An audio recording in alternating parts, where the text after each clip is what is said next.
बिस्मिल्लाहिर्रहमानिर्रहीम अस्सलामु अलैकुम ग्रानो कतुन को मातवई परीश खान तासु गोरे बखैर पख्तूनख्वा पाम पश्तोवन माने ग्रानो कतुन को एज यूजुअल ना सिर्फ परीशे बल्कि मुझे पूरा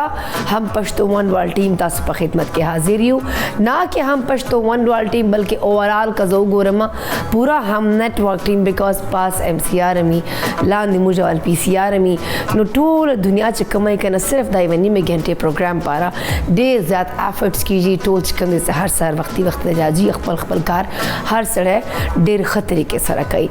एनी हाउ ग्रानों को तुनको खल को ता लगी दाए वनी में घंटा दा ता बस्ती रसीदा खो बस दो गप शप लगी दा सी नहीं दे पसे ढेर ज़्यादा कार लार कीजिए दे पसे ढेर ज़्यादा खल को वाल चिकम दा एफर्ट सी दे पसे ढेर चिकम दा स्पेशली कज स्टूडियो के घर में राइट नाउ मास्टर मुझे ढेर कैमरा मैन दी दे नहीं रहा चिकम दा PCR की निष्पक्ष कसान भाई MCR के बस अतन का सानी देन अलावा नूर हम दुनिया का सान पे के इन्वॉल्व हो खैर एनी हाउ ग्रानो कतुन को प्रोग्राम शुरुआत बखुमा यो गुड न्यूज़ ना गुड न्यूज़ दादा ग्रानो कतुन को विली कीगी च खैबर पख्तूनख्वा के सरकारी मुलाजमीन चकम तनख्वाह ने दी आगोची मजीद चकम दा इजाफा शवेदा इजाफा सिंग शवेदा राजे तासरा शेयर कमा ग्रानो कतुन को चकम 16 ग्रेड वाल ऑफिसरान दी आगो तनहाओ चे 25% इजाफा शवेदा और चकम ग्रेड 17 चकम दी ऑफिसर्स दी आगो तनख्वाह चे 20% इजाफा शवेदा और चकम पेंशन मतलब चावल पेंशन दा आगो चे हम 10% इजाफा शवेदा दिन अलावा को तुनको मशीर ख़जाना मुजम्मिल असलम दा वीली दी चे इस इजाफे से सूबे चकम ख़जाना दा आगे पांदे 75 ना 80 अरब रुपए चकम दा दिन बा बोझ ज़्यादा शी मतलब हुकूमती चकम ख़जाना दा नो दी इजाफे न बा पागे मांदे लग बोझ नूर हम ज़्यादा शी और बोझ समदम बोझ दा 75 ना 80 अरब रुपए बोझ दा खो तनहाओं के इजाफे के ऐलानिया चकम दा अब जर तरजर दो कई मतलब उसे प्रॉपर दे मन इम्प्लीमेंटेशन शवे दा खो फिलहाल अला देवल चकम दा सरयाम ऐलान ला मतलब आगा से नहीं है प्रॉपर इला करे एनी हाउ ग्रानो कतन को यो बला चकम दा लग खोंदे अफसोसनाक खबर ता सर शेयर कवाना वाड़मा आगा दादा चे ग्रानो कतन को परून पेशावर समेत खैबर पख्तूनख्वा मुख्तलिफ इलाकों चकमी दी जलजले वाले शदीद झटके महसूस शवी दी दे ग्रानो कतन को बाजवर राजी दीर बाला राजी खैबर और सवात चकम दा जलजले झटके महसूस शवी दी ग्रानो कतन को जलजले चकम दा रेक्टर स्केल मांदे दे शिद्दत चकम दा गदा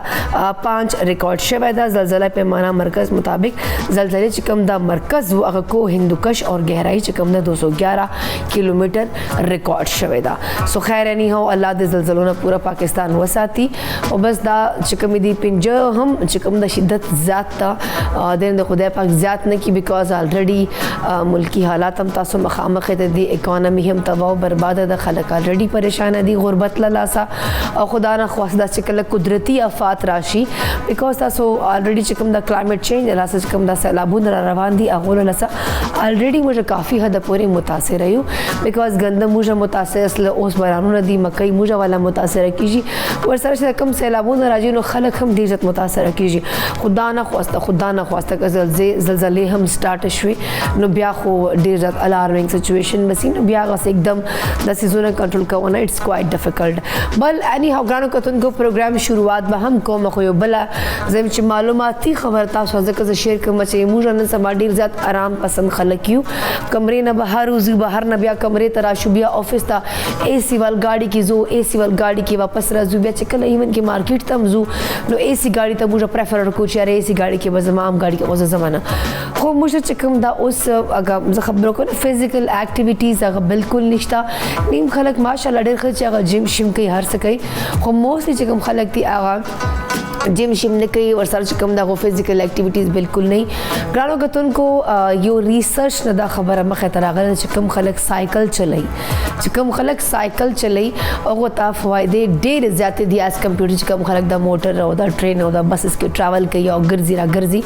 साइकिल वाल चिकम ट्रैवलिंग दा आगा सेहत पारा हम खदा आगा मुझा मुख्तलिफ बीमारियाँ न पारा हम खदा अच्छा उस माँ सोच चुके हैं माशाल्लाह सोच कर से स्कूटी बाखल बिकॉज चिकम दा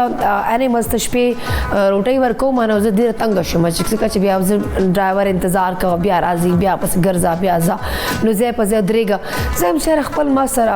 سکوټي نو ډیفنټ زر به وځم زر خو سوچ کوم چې نه سکوټي نه په کار زه سایکل والم بیکاز سایکل والے فائدې تاسو د شیر کوم ګرانو کتونکو د دې فائدې دومره زیاتې دي چې دا اوس ریسرچ نه پته معلومات شوي دي چې دې چې سایکل چې کوم سوار خلک هغه موت والا چې کوم خطرې هغه 47% کنه دین راغلن کتونکو چې کوم دا خلک دی وایي چې هغه خلکو مقابله چې هغه خلک زیات صحتمند دي چې کوم تاسو ته ماویل الریډي چې موټر یا ټرین یا بس یا سفر کوي ګرانو کتونکو اسپتال چې داخل دو خطره هم تقریبا 10% دونه کمای سایکل چلاونه سره کینسر چې کوم دی مرض سره نه لګیږي بلګانو کتونکو دا ملکی دل کے بیماری کے خطرے کو 24% اور دماغ صحت کو متاثر ہونے کے خطرے کو 20% جو ہے وہ کم کرتا ہے اس 18 سالہ برطانوی تحقیق سے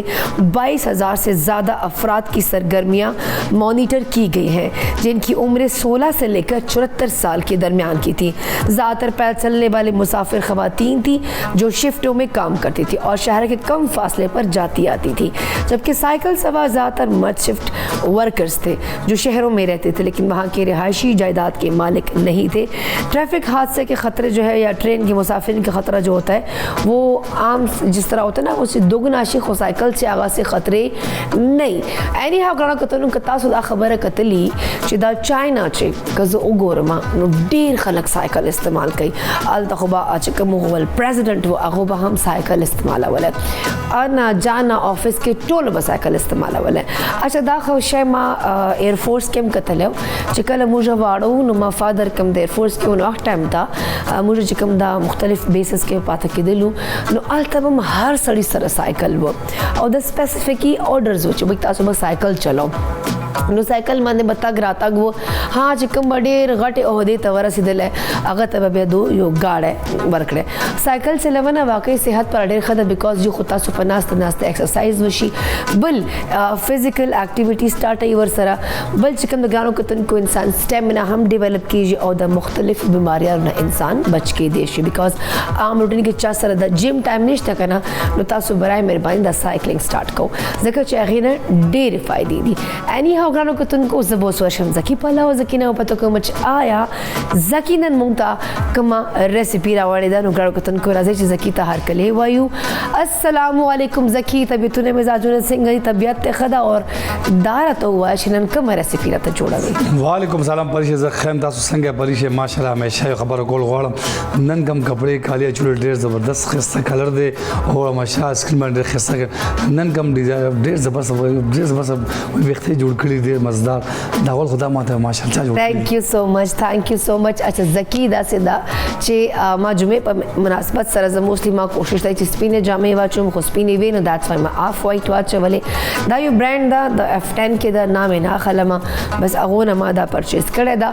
دا کلر ډېر ډیسنٹ دا مطلب آف وایټ دا او کمیز تا ور سره مطلب شارټ باندې ټراوزر دا نو جمعې پر داسې کپڑے خوان کوي او میک اپ خو ما ایز یوزل موږ میک اپ آرټسټان ډېر زبردست کوي نو نن چې کوم ما میک اپ ته هغه کړی دا ایسن نو ایسن همیشه چې کوم د ماته نوی هیر سټایل را جوړوي او کوشش تا کوي چې د آیز میک اپ لکه ډفرنٹ راته وکړي ایسن موسلی جمعې ته راځي ګرانو کتونکو او بیا جمعې باندې راځي په ما باندې مطلب مزدار غوندې ایکسپریمنټس کوي اینی هاو زکیرا بشم تاسو خلوی پخلو پله تاسو ماته چې میک اپ روم کې لګیا وي څه کټه میټه غوندې راته پخوي څه راته پخوي بالکل پریشه نن شوا جمعې ورځ دی ویکند لاست ډے دی ویکند جمعې ورځ چې زه ډېر خوشحاله باندې باندې که نه او ما ته پته ده زما پوره ورځ که نه پنځه سوه کارونه جمع شوي دا وخت موسټلی کوم سټرډے سنډے باندې خپل کارونه ختموم او را به شم خپل شم پخلی طرف نن شم پخلی کوم چنه مې د زکي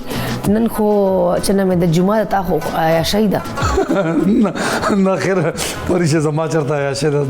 دنیا کارونه ماته جمع او زما کوشش ده دا 2000 ماته میلاو شي د خپل غونډ کارونه 15000 د ختم کوم ناسه سپیشل کوم کوډ ولا ټایم ورکول پکار دی او ورسره خبر کوم پریشه جمعې پر موږ سم پکار دی کې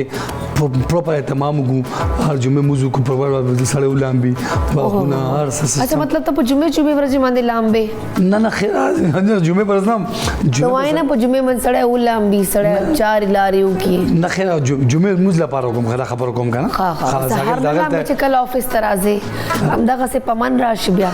نه خیر زه خو نن سبا ګرمي ته طوفان دی پته مې لیکل کله ته ساړې کله ګرمي زه خو ورځ کې د ساړه کوم کې دا ساړه ول چې ما تو خو چې زمال ته ورشم نه که سړه باران وشي نه ټیم موسم بدل شي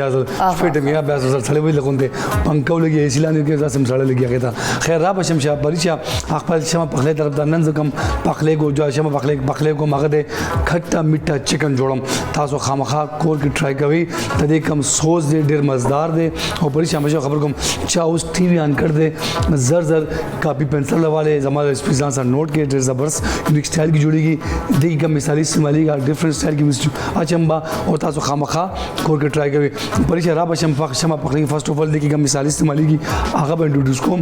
دل بار موږ پکار دے یو کلو موږ برس چکن پکار دے حسب ذائقہ مالګه پکار دا 2 ټیبل سپون چلی سوس دا پکار دے 1 ټیبل سپون چکن پاؤڈر هغه پکار دے 100 ګرام سوس جوړه با چینی هغه پکار دے یو ټیبل سپون اسپیشلی املی پکار دے 2 ټیبل سپون سویا سوس دا پکار دے 2 ټیبل سپون اوسٹر سوس دا پکار دے ہاف ٹی سپون موږ اسپیشلی وینیگر هغه پکار دے 2 ټیبل سپون ٹماٹر کیچپ هغه پکار دے ٹیسٹ جوړول بارا ہاف ٹی سپون اوګه ہاف ٹی سپون جنجر او د ډریسنګ لپاره یو عدد بادرنګ شین مرچکه لیمن بروکلی پودینہ سلاد پتا اور پریچا ہمیشہ خبر کوم د دې بغیر اخون ذائقہ ناراضی ګرانو کتن کو هغه د شمع کوکنگ آئل بناسپتی جو بولے دل کی بولیاں شکر د چنند چیرې سورچ چیرې مزیدار طریقې سره دی ولما خو شکر وباس نه پریچا زما کوشش کوم کم اخلے پخلے کوم واقعي شمع بغیر داخله پخلے انکمپلیٹ دی او نا ذائقہ ناراضی تاسو کوشش کوئ کم اخلے پخلے کوئ شمع کوکنگ آئل کې کوئ نه صرف شمع کوکنگ آئل کولیسټرول نه پاک آئل دی د دې استعمال سره تاسو زړه باندې بوج بالکل راځي ایون کې کم عام آئل وي او خبرو کم عام آئل دی هغه تاسو استعمال کوئ هغه لغون استعمال کو هغه استعمال څنګه یا سبزی مبلوغ کی یا ایون چکن بل سے کنا خوراکو کی زړه باندې فورن بوج راشي د دې استعمال سره نه صرف تاسو زړه باندې بوج نه راځي او دا ول څنګه نه راځي دا کولیسټرول نه پاک آئل دی را بشم پریشا خو ریسپی طرف دا جوړیږي څنګه اول با چکن برس فلیور والو د دې فلیور جوړ کو غن پس مونږ با دا میرینیټ کو با خام میرینیټ کی څنګه اول ولا شر 2 ټیبل سپون شمه کوکنگ آئل واچو با ان پس حسب ذائقہ مالګه اوګه سون چوب کو دی کی واچو با اور اوسٹر سوس وینیگر پکې ایڈ وکو اور 25 منٹ بدل لګ ټایم ورکو با ان مخ د دې سوس څنګه جوړیږي اول با شمه کوکنگ آئل والم با 100 ګرام کم شوګر دی هغه پکې به ایڈ کم دی کی او میډیم فلیم باندې با زم میلټ کوم با څنګه میلټ شي دی هغه پراپر مطلب شي چې مو میلټ شي نه پس با اوګه سون چوب کم دی کی واچم با اور 10 to 15 منٹ با دی کی سوتے کوم با څنګه سوتے شي هغه بس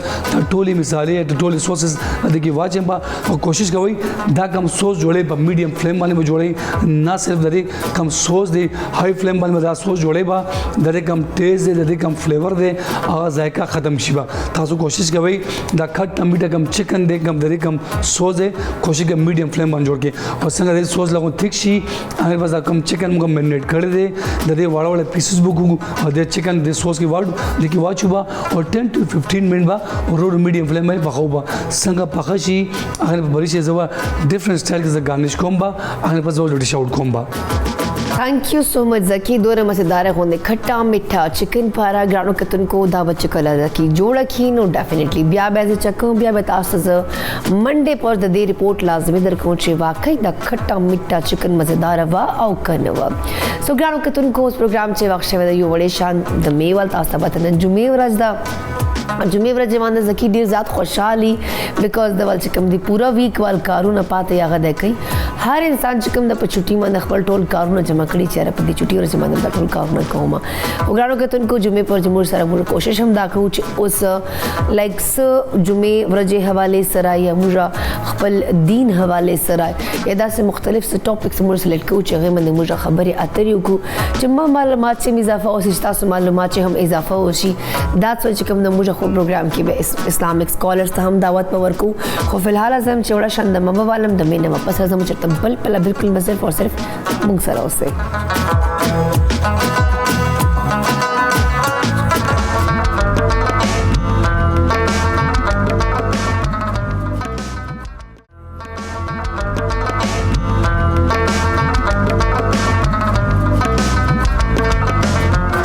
جی ګرانو کتونکو زلبه تاسو ته په خیر پښتونخوا چې پریشي هر کلی به ګرانو کتونکو څنګه ما تاسو سٹارټ کی ویلا چې جمعې په ورځ به موږ کوشش تای چې موږ خپل پروګرام چې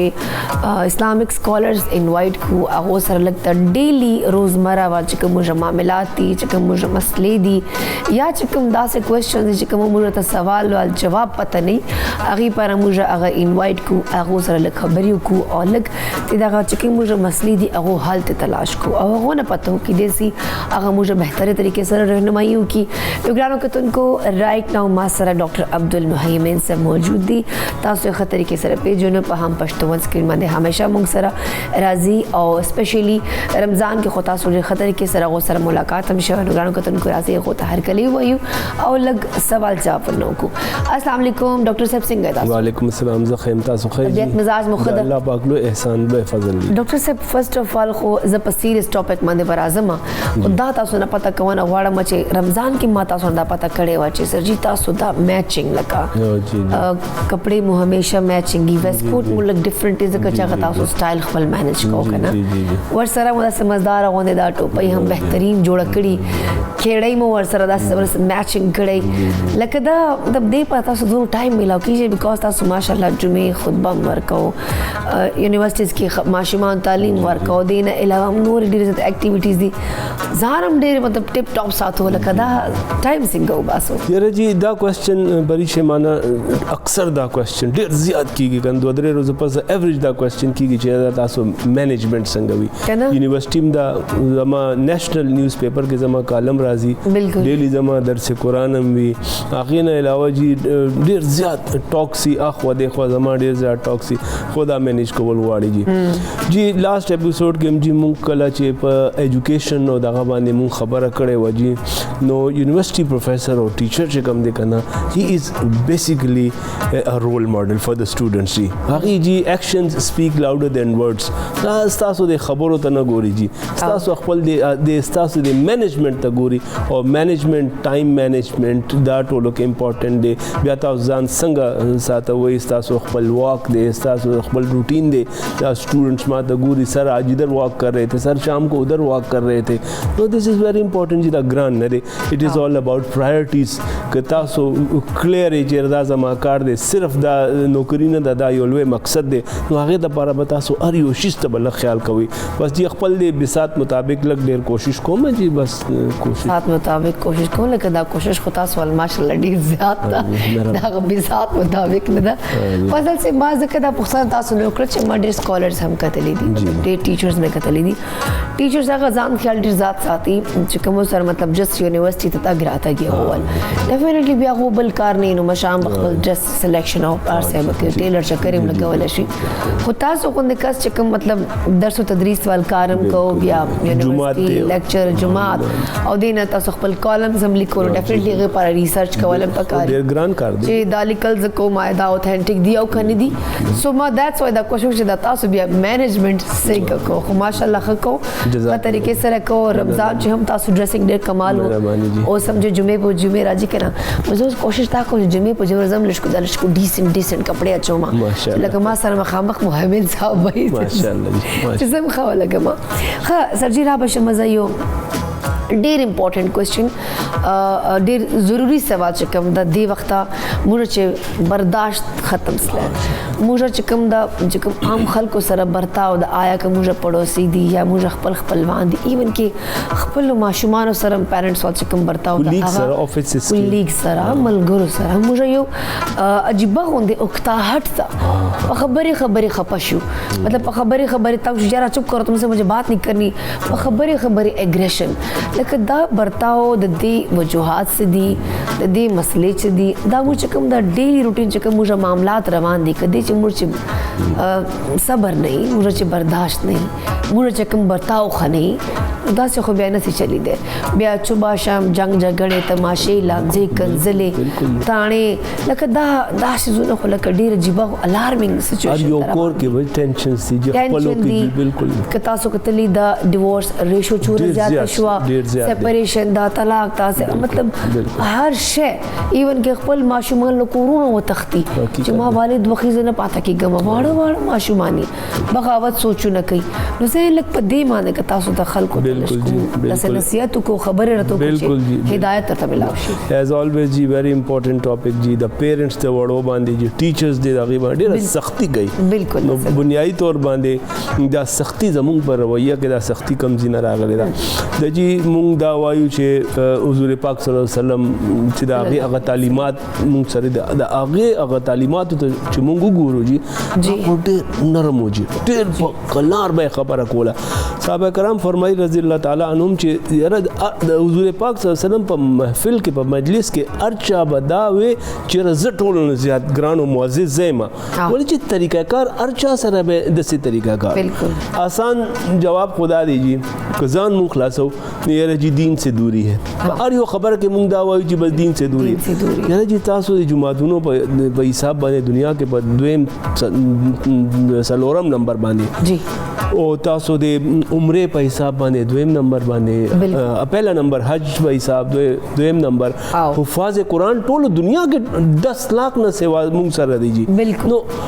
فی کس آمدنی په حساب صدقه او خیرات کې دنیا کې زموږ پہلا نمبر دی تو بیا هغې د باوجود دا رویه ولې داسې دي جی نو دا آسان کار دی چې دین سے دوری نه د دین ایکچوئل تعلیمات مونږ نه لري دي چې قرآن دې حوالې سره سوی او نبی کریم صلی الله علیه وسلم دې حوالې سره سوی دغه چې بنیادی طور یو خدا تاسو چې کوم خبره کو عمومي کنه هر چا سره به د سلام جواب نه ورکو اول چاته سلام کو نه حضور پاک صلی الله علیه وسلم افشوا السلام واتم الطعام جو بل سلام دا کانې دعوت ورکوي او حدیث کې د الفاظ علامن عرفت ومن لم تعرف زمونږ د زنانو د پاره نه خو سړو د پاره که تاسو پیژنې او که نه پیژنې ورته سلام کوئ دا اوس چې یو ځای به ناست دي او چې مخ به داسې جوړ کړي نه به چا سره خبره کوي نو انسایډ هغې کې ځان ورنه ورکي که نه دغه څه وجه عجیبه غوندې رویې زمونږ جوړې شوي دي جي او د جی بخښنه غواړم یو کال والو تاسو پاره کول دی پلیز جی السلام علیکم یحییٰ په خیر پختونخوا کې ہر کلے درته وایم.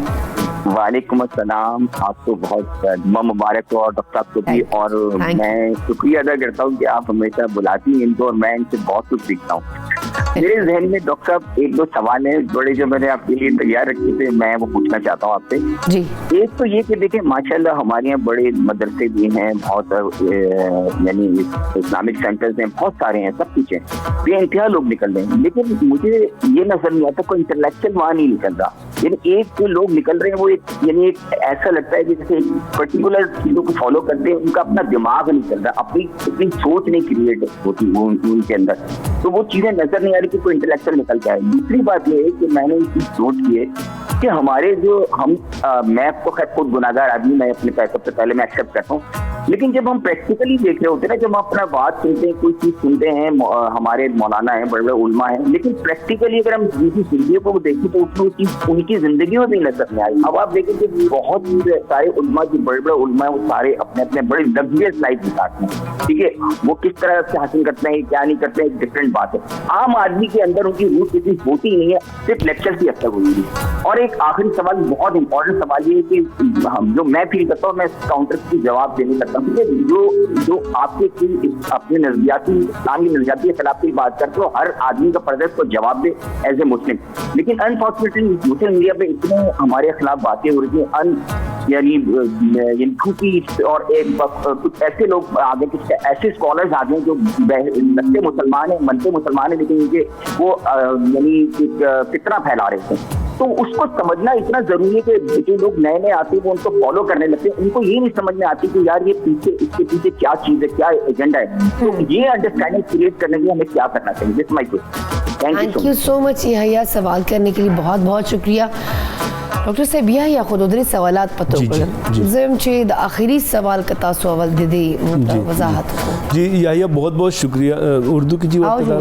ڈیرہ مننا جی ڈیرہ مننا. یحییٰ پہلے تو آپ کی محبت کا, آپ ہمیشہ محبت کا اظہار کرتے ہیں, اللہ تعالیٰ آپ کو اس کا اجر دے اور آپ کی عزتوں میں اضافہ فرمائے. دیکھیں 3 سوال انہوں نے کیے, بہت اہم سوال انہوں نے کیے ہیں. پہلا ان کا سوال تھا کہ یہ کیا وجہ ہے کہ اب وہ اسکالرس آ نہیں رہے, وہ علماء کرام وہ کیوں نہیں آ رہے. دوسرا ہمارے جو اسکالرس ہیں, جو ریلیجس اسکالر ہم دیکھتے ہیں, ان کے قول و فعل میں جو تضاد ہمیں نظر آتا ہے. اور تیسری انہوں نے یہ کہا ہے کہ جب ہم ان سے بات کرتے ہیں تو وہ جو ہمیں آنسر ملتا ہے تو ہم اس کو یہ دیکھ نہیں سکتے, ہمیں سمجھ نہیں آتی, ہم کیسے اس کو جج کریں کہ یہ آنسر کی بنیاد کیا اور ہم نے کس بات پر عمل کرنا ہے کہ نہیں کرنا. اور یہ بات بالکل صحیح ہے, ایسے بہت سارے معاملات ہیں, یعنی یہ ممکن ہی نہیں ہے. میں آپ کو 2 موٹی موٹی مثالیں دیتا ہوں کہ آپ نے نماز سے پہلے نیت کرنی ہوتی ہے, ایک اسکول آف تھاٹ آپ سے کہے گا کرنی ہے, دوسرا کہے گا جی نہیں وہ تو دل کا ارادہ ہوتا ہے. تو اس طرح کے آپ کو بہت سارے ایشوز ملیں گے, تو ہم اس میں کیا کریں.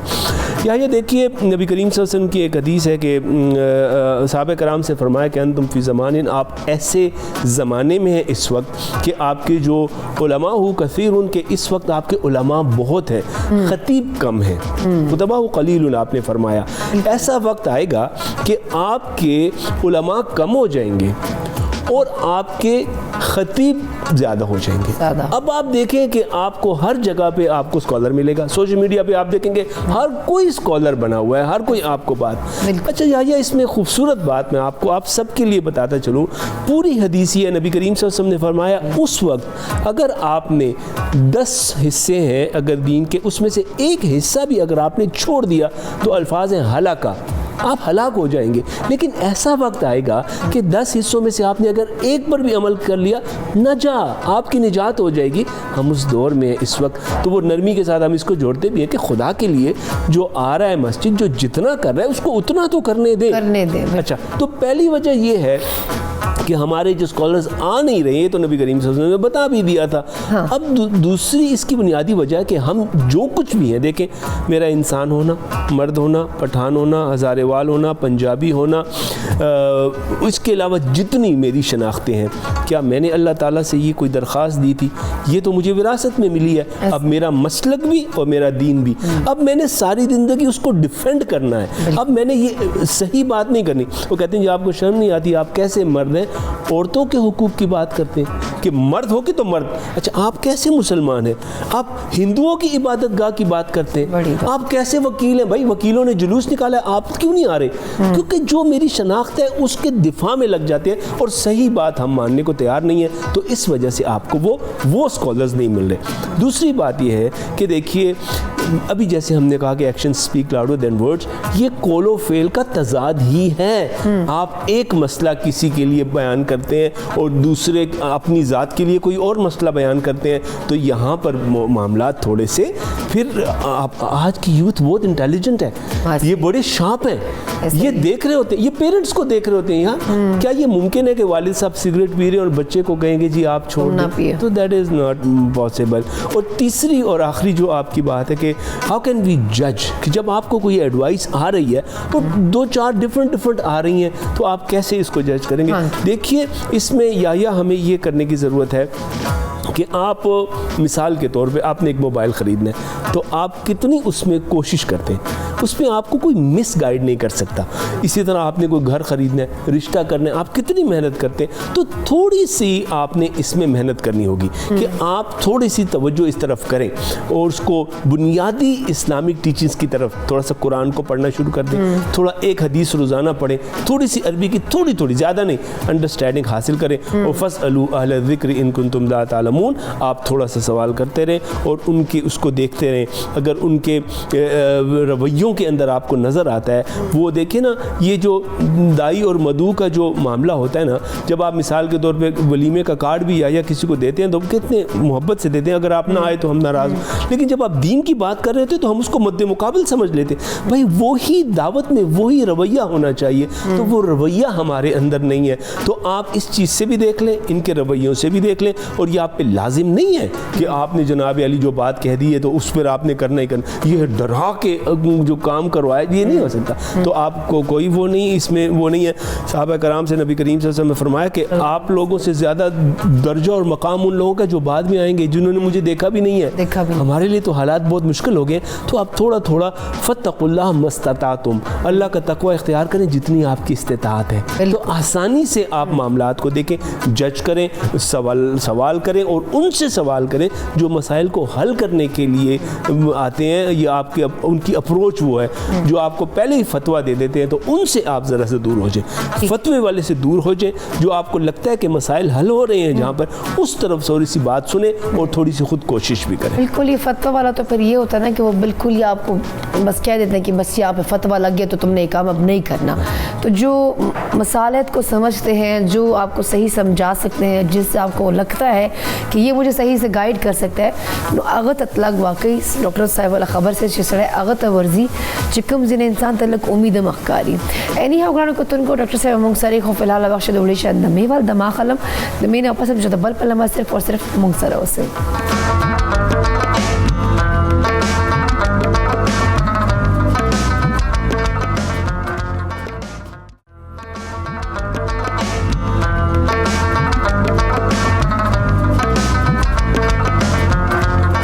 جی گرانو کتن کو زلبیت آسوتا پخیر پختون خواچے پریشے ہر کلے وی گرانو کتن کو ڈاکٹر عبدالمحیمین صاحب مونگ سر موجود دی. نن مجھا چخپل دی ڈیلی روزمرہ معاملات, مجھا چکم دا برتاو خلکو سرا, یا مجھا چکم دا پیشنس زیرو لیول تراغل ہے, دا کہ مجھا خبرو کن دا ایگریشن, غصہ, جذبات سرکار اغستنا او ایکسٹریم حد پور اطلاق لکہ دا اشیاء چکم دا یو مسلمان دا خیر زیب نور کی خموجہ سٹل دا کارنا کو ڈاکٹر صاحب لگیا خپل چکم دا خبر ہے راتا کولا اگر یہی ایسے کوئیشنز کری و اگو جوابات ورکل خصوص یو بل سوال دو دغه ٹاپک سره ریلیټ کوونه غواړم چې دو دې روزونه په سوشل میډیا کې تاسو یو واقعیا کتلی زه خو په هغې باندې ډېره زیاته ویرېدلم. آی واز لایک چې دا واده خو اوس کول په کار نه دي. زه په دې سوچ کوم کله کله چې لکه خلک دوره حد پورې راتلی شي چې یو کس تا خپلې ښځې نه 15 کاله ستر ده,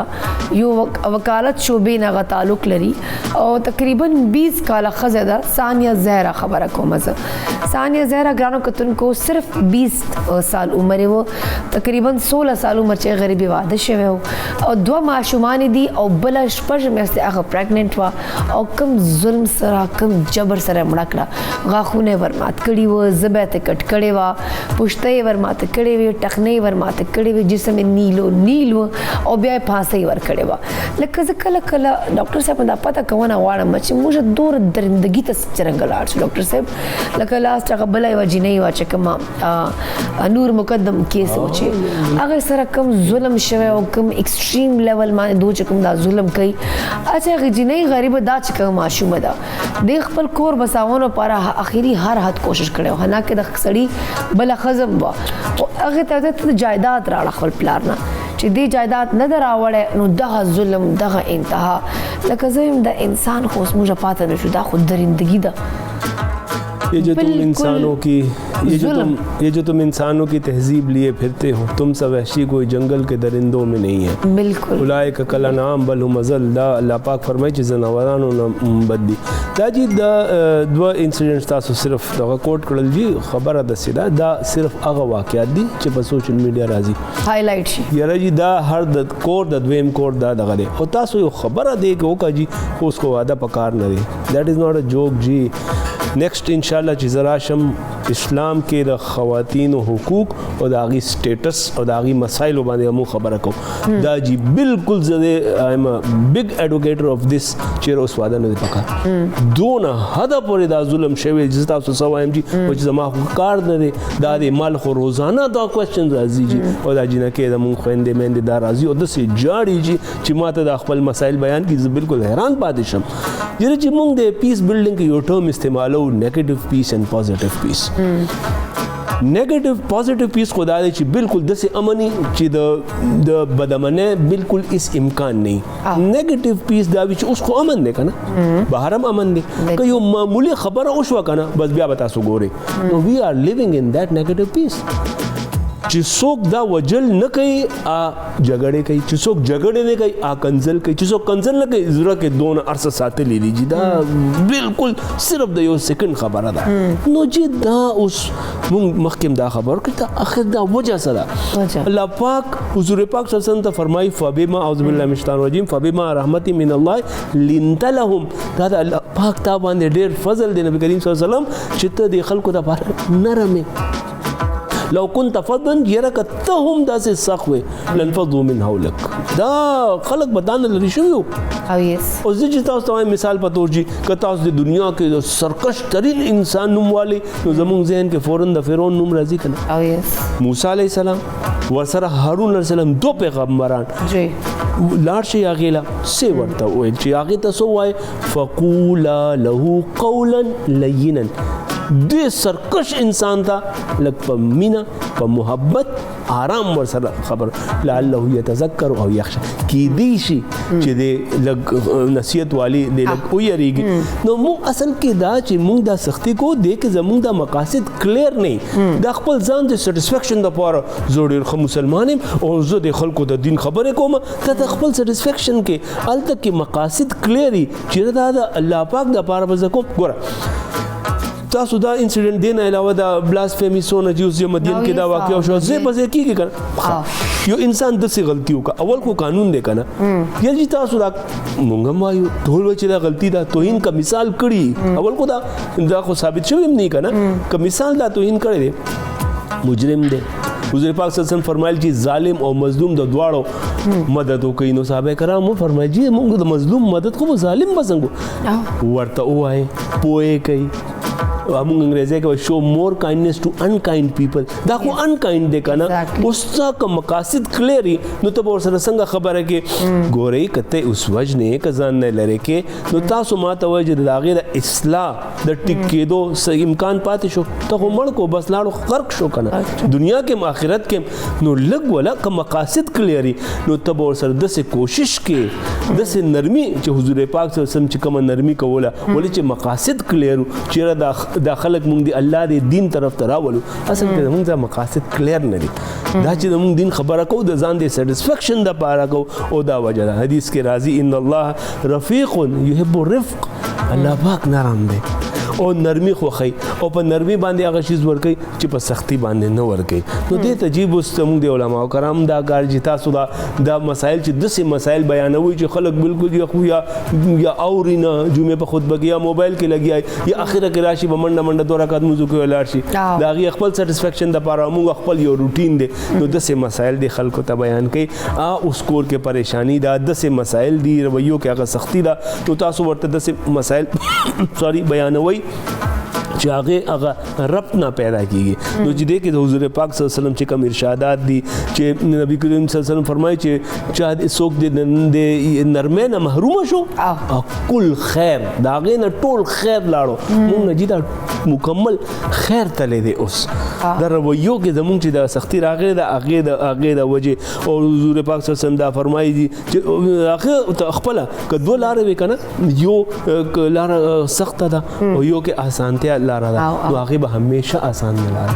هغه بخاري کې دا روایت راځي چې حضور پاک صلی الله علیه وسلم فرمایي چې زما دا غواړي چې اوږد لمونځ وکړم خو زه دا سوچ کوم چې بوډاګان هم دي چاته ماشومان هم دي او بیماران هم دي زه د هغې خیال کوم. نو اوس چې زمونږ بس دا معاشره داسې ده چې اوس دی کې دا خیال دا مینه دا محبت دا زمونږ د رویو نه ختم شوی دی او دا جی تاسو چې څونه اقوام دی نه مخکې تباه شوي دي یو هم په مونځ او اودس او روژه او زکات او حج باندې نه دا د حقوق العباد باندې د ظلم باندې دا خلک تباه شوي دي. نه مونږ جی د اخري د حده پورې اوس راغلي یو چې دا دونه زیات دی زمونږ دا مسایل دي او حضور پاک صلی الله علیه وسلم دا فرمایلی دي چې یو معامله کې که تاسو نرمي وکړه ټول کار به ښه شي یو معامله کې که تاسو سختي وکړه دا صحیح مسلم کې دا روایت راځي که تاسو سختي وکړه ستاسو ټول کار به خراب شي. نو پرې شي دا اوس زمونږ ټول خراب شوی دی. چې یو کوېشن ما مایند کې راغلی یو جرنل غوندې کوېشن ده ځکه چې زه خو ډیلی بیسز باندې دا سیزونه په خپلو سترګو ګورم موسټلی خلکو ایکسپوژر نه یا خلکو ایکسپیرینس نه بیکاز خلک بهر کم ګرځي نو زه خو خیر شپې د 4 غنټې ګرځم که نه نو سر جي مسجد ده هلته نمازي لمونځ اودس ته راځي که نه نو ولته داسې یو فیمیل ډاګ ده هغې وړو وړه ماشومان پیدا کړي دي نو زه دا تاسو ته د خبره کوم که نه رویو حوالې سره نو زه هغه ماړه ماشومان دي نو هغه مور ته روټۍ لازمي ورکوم ځکه چې هغه غریبه ما انتظار کوي نو زه چې ورشم نو هغه ماشومان ټول بهر راوځي ما پره خوشحال سي ایکسایټډ سي چې لکه روټۍ ول څوک رالی بندوبست راته وکړی نو هغه ته شودې کېدم روټۍ ورته کېدم نو هغه ماشومان چې کله دغه مسجد چې دا کم دا شپې ول مونځونه کوي که نه لکه نماز عشاء پاره خلک جمعي نو هغه غریبان هغه واړه واړه ماشومان هغه چپلو سره لیبې کوي مطلب هغه واړه واړه ماشومان دي که نه هغه خو عقل نشته بې زبانه دي هغه چپلو سره غریبان لګیا شي بیا چې څنګه دغه انسان ماشوم بچی هغه لګی کور کې سناسه ریسرچ کوي نلکو ته به ګوتې وایي هر دا همدغسې ماشومان ایګزیکټلی دغسې ماشومان دامي نو هغه نمازیان چې کوم دي راوځي نو ما ته خبرې وکړي نو ما ته حالانکه هغو ته نشته پته چې زه مطلب څوک یم ښځه یم بوډۍ یم جینۍ یم دوره خو ورته پته نشته خو بیا راته وایي چې آپ کو باجی آپ کو احساس نہیں ہے کہ یہ کتے ہمارے جوتے پلید کر رہے ہیں ہم نماز پڑھنے آتے ہیں آپ یہاں کھانا دینے آ جاتی ہیں مطلب یہ کوئی ٹائم ہے آپ لیٹ نائٹ آیا کریں آپ اپنے گھر لے جائیں دغه آنسر او د دې انداز کم زه ورته وایم چې جو چھوٹے بچے ہیں اگر یہ آپ کے جوتوں کو تھوڑا سا ٹچ کر دیتے تو کون سی آپ کی نماز اس سے رہ جاتی ہے یا کون سے آپ کے کپڑے پلیت ہو جاتے ہیں وہ تو چھوٹے چھوٹے بچے ہیں نا جس طرح آپ کے بچے معصوم ہوتے ہیں اس طرح یہ بھی معصوم ہوتے ہیں بٹ خلق دا نہ ایکسیپٹ کی وہی ان کو آپ گھر لے جائیں ان کتوں نے ہماری نماز خراب کر دی ہمارے جوتے پلید کر دیے صرف دغه سے خلکو ته کثر تاسو چې ہوا چې یاره کچھ خود تو تم کچھ نہیں کر نہیں سکتے جو تمہارے اندر ایک استطاعت اللہ نے دی ہے لکه څنګه تاسو ویلا چې تقوی بھی جتنا ہماری استطاعت ہے اس کے حساب سے کرو اگر تا استطاعت نشتا ته نشه کولی څه نو ته کم از کم هغه نیکي چې رکاوټ خو مه جوړې شه په دې خبر زه یم که تاسو لږ ماته رڼا واچو شاید چې ما غلطي ده که غلطي ده بالکل جی بالکل دا بریشي ما تاسو ته سټارټینګ دا خبره کړې د مونږ کې رویو کې هغه سختی ده بالکل تاسو که دا خبره کول غواړئ مثال په طور که نه نو دا خو هغه طریقه او غذا او وخت مناسب نه دی تاسو یو ښځې ته یو فیمیل ته په دې انداز کې خبره کوئ چې ان کو گھر لے جو دا خو طریقه نه ده که بالکل تاسو په ښه طریقه په دغه سره خبره کوئ جی اگر آپ کو تاسو خفه کېږئ نو زه تاسو ته جی خواست کوم جی دې انداز کې دویمه خبره ده جدي تاسو نه که بیا تاسو لاړ شئ دین تپوس کوئ جی صرف تاسو ماته د حضور پاک صلی الله علیه وسلم یو ارشاد وایي د زناورانو حوالے سے صرف ماته دا وایي چې سی ویلي دي هغه د بے زبانوں کے بارے میں اللہ سے ډودای ویلي دي هغه یو صحابي جو پرندو بچی دا هغه ته خپه شوی چې دا واپس کېده یو ښځه چې صرف د سپي بچی لا ډېره ښه ښځه نه وه خو هغه نجات او دغه صرف شوی دی سپي بچی له دغه ورکړي اوبه ورکړي دا مسله دا ده جی مونږ د خپل سیټسفیکشن دپاره جی او مونږ کې دا خودغرضي ده جی عبادت کوو زما مونځ خرابېږي زما چپلې زما جام دا د ځان تا سره غم دی تا سره د سوسایټي ایز ا هول ولې چې مقاصد کلیر نه دي مونږ ته پته نشته چې دا زه د مسلمان په کور کې پیدا شوی یم فور د فرست ټایم چې ما خپل یونیورسټۍ کې چې هندوان سکان او کرسچن چې ما راوبلل که نه انټرفیت نو ټول غټ پروفیسر ماته چې ډاکټر صاحب هم سے دور کریں یار تم مسلمان په کور کې پیدا شوی دا الټا نو بیا نو دا شی مونږ ته کلیر نه دی جی مقاصد کلیر نه دي که تاسو نم دا مثال غلطي کوي طریقہ کار دی کنه خو نه جی بس دا سختی ده زمونږ رویو کې دا صرف دلته نه ښکاري دا بیا کور کې هم داسې وي جی دا بیا دفتر کې هم اټ ریفلیکټس دیٹ مایند سیټ نو پکار دا چې داسې نه او تاسو هغې دپاره څه بیا صرف دا خبره نه ده چې اوورال تاسو د زمونږ په کوڅو کې دا سپیکر دي د هغې سره د پیشوګانو سره خلک څه کوي او اوورال دا ګاډو لاندې نه پرېږدي کور مخې ته نه پرېږدي په ډنډو خپلو ماشومان ته هم دغه تربیت ورکوي چې مارو یې نو دا وګوره جی دا وګوره دا کېږي نه دی کې دا ماشومان دی دغه سره بیا د ځناور سره دا سلوک کوي نو دا جی دی کې بالکل ستاسو غلطي نشته جی دا خو ډېر د ثواب کار دی جی دا ولا څوک ورکوي نه جی نو ولا خوراک ورکوي ورسنه سواله ورکه دا اوس دی زیاته کوي کدا هغه چپلې پلیتی شي نه نو چپ نو لک په بو واچو کنه څه مسله نه هغه چپلې دوه چکم دا بهر غلې ګرځي او دیکھا تاسو مزته او کوي دا غلې کې بسومره کچرای څومره پلیت سيزونه بي مطلب بهر ول سيزونه پراته لا پډیران منتا سوراخیزو الته تاسو چپل نه بل مازي نه دې سره دغه کیږي ایو غ ماشوم دور شانت ماشوم کلی اچھا غ ماشوم هم د چې ما کنټرول نه بهاري شاته ای خو چې ما ګوري نو بهر راوځي نو او زه سو کما نو بیا ز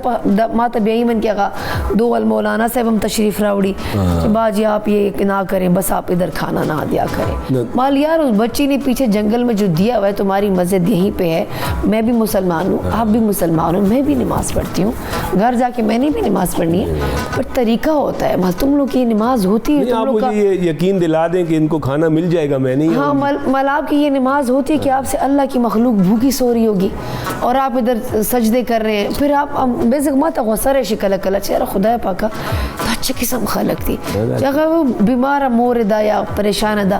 غیر دا خو زتا سو پیشنس خبره کو موږ پیشنس خو بالکل افس کې لکه یو وړ کې غوند کس په غلطي کې موږ و چر چر چر چغه چغه لاجا دا نو ګور چر غریبګي بکور کې سونه مسلې بالکل غریب زندگی چې کم کم ټینشن رواني کم فیز نه تیریږي تو خپل بڑاس په وباسه لکه سوره د افسوس خبره روډ باندې گاډي چلو جی خپل هغه ایسی کې ناشته اندر رکشے والا د بایک والا سایکل والا دی ولا غصه بتغنو باسه نو دا غوړي د لګم سوچ نه کوي جی د لګم سوچ نه کوي اوس چې کم حالات دي چې څنګه ګرانی دا د بجلی چې کم بلونه دي دا خلک خو جی نفسیاتی مریض دي دوس خو ډېر پریشان دي نو ډېر سفید پوش خلک ډېر زیات پریشان دي نو دا هغه کې نورم دا د زمونږ د رویو کې دا سختی راغلی دا او د کې ډېر هغه مخ کې زیات احتیاط پکار دي چې مونږ لګ رویو کې نه جی ٹائم شارٹ ہے ضرور چرتا طریقہ راشا وہ شو کیا کرنا چاہیے ہمیں اللہ کے نزدیک جانا چاہیے استغفار پڑھنا چاہیے یا تھوڑا خود پہ کنٹرول کرنا چاہیے دا جی بالکل صحیح دا بالکل صحیح دا اول دا جی دا احساس پکار دی چې ما کې دا مسله دا تاسو ډاکټر لاړ شئ نو اول دا تشخیص وکړي کنه ټیسټونه وکړي کنه تاسو خپل ځان ته کوم څه مو ګورئ کنه تاسو اصل مسله څه ده دا ارچا مسله دا کوجی کلم د سینې د شوی چې ډاکټر یې 15 مریضان یا 10 مریضان یو ځکه نولي مونږ جمعات کې په کلاس روم کې ټول ته یو شان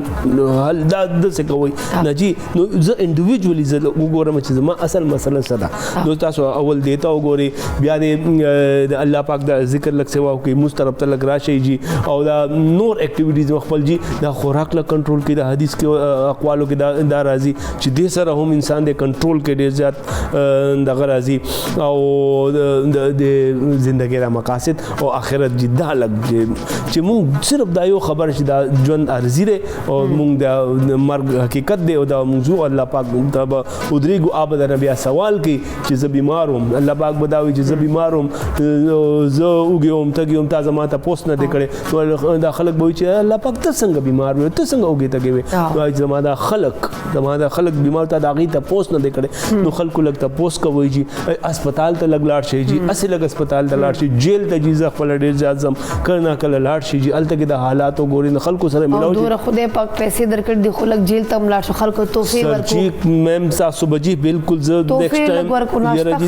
تاسو به حیران پاتې شئ زه به تاسو ته دا لږ مسایل بیان کړم نیکسټ ټایم به جي که زه راغلم انشاءالله دې طرف ته به لږ زه تاسو ته به حیران پاتې شئ چې د جیل دغه حالاتو ته وګورئ یا اسپتال ته لږ لاړ شئ جي خیر دې لږ ټایم دپاره نو دې دپاره کوشش څوک ځي جي څوک هم نه ځي نو لږ یو 10 منټه خو باسئ که نه جي هسې د یتیم خانې ته لږ لاړ شئ د دارالامان ته جي زه خپل سټوډنټس بوزم جي بیا به موږ تحمل پیدا شي دا جي کیدای سي بیا موږ صبر پیدا شي ځکه چې سرجي ځکه چې خپل سترګو نه به ګورو که نه چې خدای څه راکړي دي او موږ څه کوو دا غریبانو ته وګورو که نه چې بیا به سبق زده کړو بټ اینی هاو تھینک یو سو مچ سر جی تاسو راتګ پاره جهان مننه خوشحال اوسئ غواړم که تاسو وخت وړي شان د میول دماغ خراب د مینه په بل پر بالکل مې صرف او صرف موږ سره اوسئ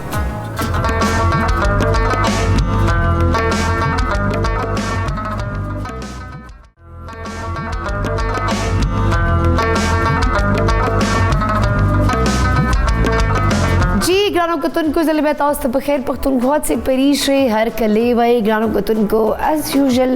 جمعے پر جی مجھے دا کوشش چی مجھے ہمیشہ اسلامک اسکالر اور سر چکم دا یو چکم دا وکالت شعبے دا یو نا یو بالمقبل پروگرام کی انوائٹ کو چاہ راشی اور چکم مسئلے مسائل درپیش تھی یا تاسو ہم کو مسئلے مسائل تاسو ہم لائیو کال کولا شو اگر مسئلے مونگ سر ڈسکس کولا شو گرانو کتن کو زکی لگیا دا خپل کھٹا میٹھا چکن راتا برابر ویزا ہم چلک بزکی نہ پتہ کما جو زکی س اپڈیٹ تھی نو زکی دارا تو وہ چتا کھٹا میٹھا چکن کم جیتا ورا رسیدلے ہاں بالکل پریشان کم شام بخلے کے کم بخلے کو آلموسٹ کم اسٹارٹ کے خبر کړه دا چکن دے تو آلموسٹ دا ڈن شوی دے دا دے کم سوز دے کہ میں دا اسپیشل کم اسٹارٹ کے خبر کړه تاسو دا دے کتے دے کم کلر دے کم ٹیسٹ دے ہم مکمل ایک دم ریڈی شوی دے دمرا ہارڈ نے دے اور ماشاءاللہ دے زیادہ جوسی دے دے ذات دے فلیور روان دے ٹیسٹ روان دے اوس بازار چکن دے نو واسم با اگے بس بدا آلموسٹ ہم کم چکن دا ٹینڈر شو دے مکمل اور دے کوشش کوي دا کم چکن جوڑے میڈیم فلیم باندې جوړ شي ولې ہمیشہ سے میڈیم فلیم سے کوم دا کم سوس دے کم کھٹا میٹھا کم چکن دن جوڑی گی دا میڈیم فلیم باندې پخیږي ہائی فلیم باندې پخې با دا کم ټیسٹ دے کم ذائقہ دا ختمیږي با خاطر ټوټل پریش دے کم ټایم فلیم خبر کوم آلموسٹ ہم چکن دے دا ٹینڈر شو او دے جو سوس دے کم مخ کم دا شوگر دے کم ایڈ کړو ور سره املی دا تاسو سوس هم کته شي ظالم دا چکن کی دا شوگر چوک سے خو بس تا دا ډرامې شروع کړي دا خو دا چینی دی پکې واچو دا خو د چای راته جوړ کړ چکن ته چای دی نه خیر بری شي دا چای من جوړ کړل دا کم سوس دے کھٹا میٹھا کنا دے کې لګوتے چینی مقدار خامخا پکا نه صرف چینی مزه کا جو دا چینی سره کم ټیسٹ دے کم فلیور دے هغه املی والا هغه کیچپ نه هغه پکې اچولا وکړه هم داسې کھٹا میٹھا نه دا بالکل بیسیکلی دا دے کم شوگر خپل ټیسٹ ہے کنا هغه فلیور پکې شوگر پکې ایڈ نه تک ما چې تاسو کیچپ ټیسٹ کړی وي هغه خو اگر راځي چینی خپل ټیسٹ ہے کنا هغه دا دے کم سوز ا ټیسٹ بنل ځکه ضروري بعد کې شوگر زو ایڈ کوم با اوس باندې تاسو مخامخ دا اوستر سوس پکې واچول دا اوس باندې پس دا چلی سوس پکې واچول دا پس پکې واچم بارو څنګه دا واچم باندې پس دا پکې اچوا کنده ما ته ولې خای صرف دا ته چور ټایم بده نور لګ او د ته پکې اچوا د کم ټایم فریم خبره دا پریشي هغه 25 منٹ باندې نور لګي اوس پر د کم سوس جوړي وسنګ سوس جوړ شي دا مو چکن ټینډر شوی دی دا د وار پیس باچو ماغه بس پیزا منٹ دم باندې کوم هغه بس بدا ډیفرنٹ سال گارنش کوم باندې شاوټ کوم باندې بس جی تھینک یو سو مچ زکی دور مزدار خو کھٹا میٹھا چکن جوڑا ونه پر گرانو کتن کو رائٹ ناؤ ما سے سٹارٹ کی خبر ہو مجھے کوشش دا کچھ وکالت شعبوں مختلف چکم دی ایڈوکیٹ یا بیرسٹر راو غړو چاغو سره د ژوند مختلفو شعبو باندې سوالات ہوتے کو او که تاسو مسئلې تاسو هم کال کولی شو نو ګرانو کتونکو رایټ ناو ما سره دې وخته بیرسٹر عروج بخاری ناسو د پروګرام کې ګرانو کتونکو بیرسٹر عروج چې کوم دا ظاهري خبر د وکالت شعبې نه تعلق لري خو هغوی چې کوم د ایمنسټي انټرنیشنل سره لس کالونه زیات کار کړی دا او دې نه علاوه چې کوم د سینئر لیکچر قانوندان او مختلف ملټای نیشنل چې کوم دی کمپنی څخه قانوني مشیر هم دې وخته خپل سروسز ورکوي سو ګرانو کتونکو راځي چې عروج ته لږ ستړي مسي وایو لږ هر کلی ورته وایو السلام علیکم عروج کیسی ہیں آپ؟ وعلیکم السلام میں ٹھیک ٹھاک. طبیعت کیسی ہے آپ کی؟ الحمدللہ ٹھیک ٹھاک. اس گرمی میں اتنی فریش اور خوبصورت کیوں لگ رہی ہو، وجہ کیا ہے؟ یہ سوال تو میں آپ سے بھی پوچھ سکتی ہوں. میں تو گھنٹہ میک اپ کیا تھا،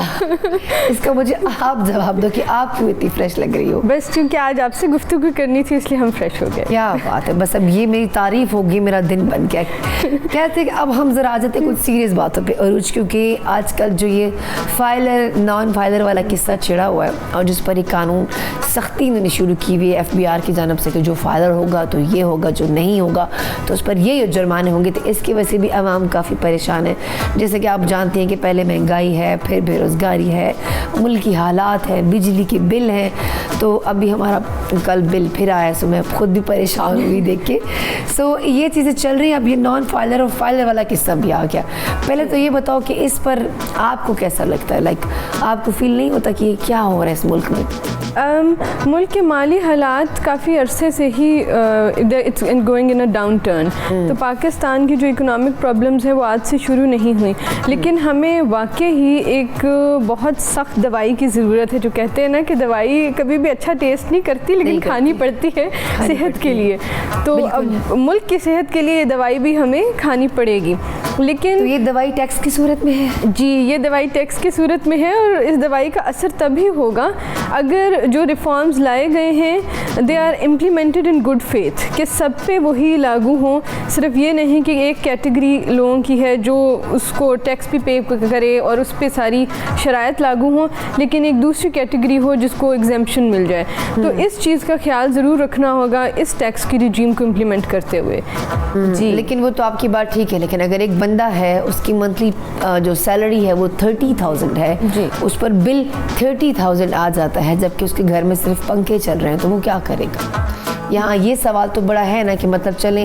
हर बंदा मिडिल क्लास तबका या कोई और होगा तो वो अफोर्ड कर लेगा, अगर एक बंदे की सैलरी ही इतनी है उसके हिसाब से इसका इतना बिल आएगा तो वो क्या करेगा? ये तो एक सानिया है। जो टैक्स का फाइनेंस बिल है अब जो पास हो के फाइनेंस एक्ट बन गया जुलाई में ही, it was passed, it states, उसका ये कहना है कि जिनकी 50,000 से कम या 50,000 तक माहाना इनकम है उन पे टैक्स नहीं लगेगा। तो यानी सालाना 6 लाख जो लोग भी कमाते हैं वो अगर डिवाइड करें आप 12 मंथ्स में तो 50,000 पर मंथ, उन पे टैक्स नहीं लगे। लेकिन जो आपकी बात है कि बिल्स इतने आ रहे हैं, वो एक गवर्नमेंट को उस पर नज़र कड़ी रखनी होगी कि ये जो बिल्स में इन्फ्लेशन है या बिल्स के थ्रू पाकिस्तान का जो डेफिसिट है उसको कवर करने की कोशिश ना की जाए, बिकॉज़ वो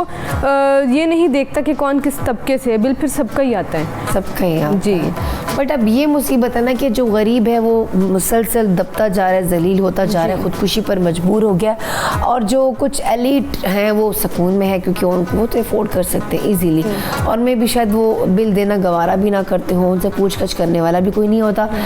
आ जाते हैं नॉन फाइलर और फाइलर की तरफ। अच्छा अरूज, ये सुनने में आया है कि जो फाइलर हजरात होंगे तो ज़ाहिरी बात उनसे कहा जाता है कि आपको से 10% जो है वो आपकी सैलरी में डिडक्शन होगी और आपको मतलब फैसिलिटेट किया जाएगा। जो नॉन फाइलर हैं उनको ये कहा जा रहा है कि अगर इस डेट तक आप लोगों ने अपने आप को फाइलर नहीं किया तो आपका आईडी कार्ड, आपका पासपोर्ट, आपका जो सिम कार्ड है आपकी, वो सारा बंद कर लिया जाएगा, आप ट्रैवल नहीं कर सकोगे। सो ये जो कानून इतनी सख्ती इसमें ला रहे हैं, क्या ये भी सबके लिए होगा? होना तो सबके लिए चाहिए, क्योंकि लेकिन होगा नहीं ना, ये तो अब देखना पड़ेगा। अभी ही बिल्कुल ये आया है, हम इसे होपफुली थोड़ा लेके चलते हैं कि मुल्क के लिए बड़ा ज़रूरी है, क्योंकि जिसको आप रूल ऑफ लॉ कहते हैं वो यही है कि अगर एक कानून एक पर्सन XYZ के लिए तो फिर पर्सन ABC के लिए भी वही कानून है। डजेंट मैटर कि आप कितने पावरफुल हैं या कितने आपके पास रिसोर्सेज हैं, तब ही आई थिंक तब पूरी कौम को भी देने में कोई दिक्कत नहीं होगी। जब हम सबको पता हो कि हम सबको इक्वली ट्रीट किया जा रहा है तो लोग अपना टैक्स देंगे। जब ऐसे लगता है कि मैं दे रही हूँ और दूसरे नहीं दे रहे तो फिर लोग कहते हैं हम भी क्यों दें। तो इस मेंटालिटी को आप अपनी इन्फोर्समेंट के थ्रू ही ख़त्म कर सकते हैं। और जहाँ तक फाइलर नॉन फाइलर की बात है तो मेरी रिकमेंडेशन हर पाकिस्तानी को यही है कि आप अपने टैक्स फाइल करें, FBR के साथ रजिस्टर हों, बिकॉज नॉन फाइलर पे जो पेनल्टीज़ लग रही हैं under this act, the finance act of 2024 जो अभी बिल्कुल आया है, तो वो बहुत स्ट्रिंजेंट और सख्त हैं। और पावर्स भी जो कमिश्नर्स की हैं उनको भी लिमिट किया गया है, तो रिलीफ मिलना भी काफ़ी मुश्किल है। तो इसको मद्देनज़र रख के और पाकिस्तान की भलाई के लिए एक ये टैक्स देकर भी देखिए, क्या पता हमारे मुल्क के हालात इससे वाकई ही बेहतर हों। और ये हम पे IMF की भी रिक्वायरमेंट्स हैं, हमें अपना टैक्स ब्रैकेट बढ़ाना है, जिन लोगों से हम टैक्स लेते हैं उनको भी बढ़ाना है। बिल्कुल। अच्छा अरूज, आप बैरिस्टर होना, सो दैट्स वाई मेरा एक और क्वेश्चन भी है आपसे, और मैं इसलिए करना चाह रही हूँ कि थोड़ा सा लोगों का भी थोड़ा माइंड क्लियर हो, क्योंकि कहा जाता है कि बाहर तो सैलरीज़ के जो है 50% टैक्स लगता है। अगर हम बाहर कंट्रीज़ की बात करते हैं तो वहाँ तो उनकी सैलरी में से आधी तो उनकी टैक्स में चला जाता है। आप लोगों को क्यों प्रॉब्लम हो रही है? फिर क्वेश्चन इज़ कि वो आवाम का ये कहना है कि वहाँ तो फैसिलिटेट भी किया जाता है, मुफ्त इलाज दिया जाता है, मुफ्त वहाँ पे तालीम दी जाती है, आवाम का ख्याल रखा जाता है, ये बसें, ट्रेन वगैरह हर चीज़ की फैसिलिटी वहाँ आवाम को दी जाती है अगर वो टैक्स काटते हैं। हमें क्या मिल रहा है? हम तो टैक्स दे रहे हैं, हमारा तो इलाज भी उसी तरह महंगा है, हम तो तालीम भी मुफ्त नहीं हासिल कर सकते, फिर हम इतने टैक्सेस क्यों भरें? वजह क्या है? अगर हम फाइलर होंगे तो डेफिनेटली FBR की तो रिकॉर्ड पे आ जाएगा कि ये तो बंदा है फाइलर, तो फिर तो मज़ीद हम पर टैक्स लगा दिए जाएंगे और हमें फैसिलिटेट भी नहीं किया जाएगा। सो इस पर अरूज क्या कहना चाहोगे? आपका सवाल बिल्कुल जायज़ है। तो जिस हाथ से गवर्नमेंट टैक्स लेती है फिर दूसरे हाथ से उसे लोगों को welfare, being welfare state accommodate भी करना है. आपने इंग्लैंड की एग्जांपल दी या किसी भी बाहर के मुल्क की, तो वो वेलफेयर स्टेट्स हैं. तो अगर वो टैक्स लेती हैं 50% लेती हैं, अगेन 50% भी नहीं है उनका ब्रैकेट, एक सर्टन लिमिट तक टैक्स कोई भी नहीं होता. I think it's around 20,000 pounds in England. उस तक कोई टैक्स नहीं होगा, उसके बाद आप पे टैक्स लगना शुरू होता है, क्योंकि जीने के लिए भी कुछ अमाउंट चाहिए. जिस तरह पाकिस्तान में हमने 6 लाख का कट ऑफ रखा हुआ है. बिल्कुल. तो आपकी एजुकेशन में फैसिलिटी, अगेन रिसोर्सेज जो है उनको अच्छे तरीके से स्पेंड किया जाए. आपके इंस्टीट्यूशंस इस काबिल हों कि कोई भी बंदा, कोई भी शहरी अपनी औलाद को वहाँ पढ़ाना चाहे. पब्लिक स्कूल्स का ये हाल ना हो कि no one wants to send their children there. बिल्कुल ऐसा. हॉस्पिटल्स का भी ये हाल ना हो. तो आपने देखे हुए और उसके हालत में है, तो क्या बंदा भेजे वहाँ पे? इनके पास बैठने को तो कुछ होता नहीं है, कभी स्टाफ नहीं होता, कभी अगर स्कूल होता है तो फिर स्टाफ नहीं है, स्टाफ है तो स्कूल नहीं है, फिर फर्नीचर नहीं है. अब ऐसे स्कूलों में बंदा कैसे भेजे अपने बच्चों को? बिल्कुल. और फिर जो टैक्स लोग देने में भी हेजिटेंट होते हैं, तो ये सवाल उनका आता है कि हमारे पैसे टैक्स के जाते किधर हैं. तो ये बिल्कुल जायज़ सवाल है, क्योंकि अगर आप टैक्स ले रहे हैं, अपनी कोई हार्ड अर्नड मनी स्टेट को दे रहा है, फिर उसका ये हक भी है, उसे पता हो वो स्पेंड कहाँ हो रहा है. तो ट्रांसपेरेंसी बहुत ज़रूरी है कि आप बताएं कि आपने कौन से ऐसे फलाई काम किए या करने जा रहे हैं, कौन सी डेवलपमेंट लाएंगे कि जिसके लिए आप ये पैसा इस्तेमाल करेंगे. बिकॉज सिर्फ टैक्स करना मुल्क को एक छोटे से इंजेक्शन की तरह है. एक ईयर तो आपका फाइनेंशियल निकल जाएगा, अगले ईयर जो है डाउन टर्न आ जाएगा. बिकॉज आपने अगर इन्वेस्ट नहीं किया, जो आपका तबका है दैट रिक्वायर्स हेल्प, उसको आपने अपलिफ्ट नहीं किया, तो मुल्क गुर्बत में ही जाएगा. तो अगली दफ़ा और कम इनकम होगी लोगों की, आप कितना ही टैक्स कर लेंगे. तो उसको स्पेंड करना, पैसे रेज करना एक मसला है, उसको सही तरीके से स्पेंड करना दूसरा मसला है. ये दोनों जब सही तरीके से होंगे तभी मुल्क अच्छे तरह से चल सकेगा. अच्छा, आपको क्या लगता है कि इस वक्त कितने परसेंटेज है लोगों की जो टैक्स दे रहे हैं, जो फाइलर हैं? मुझे तो लगता है कि मैक्सिमम 30 to 40 होंगे.